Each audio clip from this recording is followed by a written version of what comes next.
జై శ్రీమన్నారాయణ. మనకి కలియుగ దేవుడు వెంకటేశ్వర స్వామి. అయితే మనం వెంకటేశ్వర స్వామికి హారతి పాడేటప్పుడు ఏం శ్లోకం చదువుతామండి? శ్రీయకాంతాయ. అయితే ఈ యొక్క శ్లోకం యొక్క అర్థం తెలుసా? తెలియదు మనకి. అయితే అర్థం తెలియకముందే ఎంతో ప్రేమతో ఆయనకి హారతి పడతాం. అదే అర్థం తెలుసుకొని ఆ యొక్క శ్లోకాన్ని చెబుతూ హారతిస్తే ఎంతో బాగుంటుంది.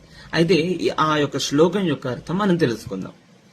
శ్రియకాంతాయ కళ్యాణ నిధయే నిధయేర్థినాం శ్రీ వెంకట నివాసాయ శ్రీనివాసాయ మంగళం అని చెప్తాం.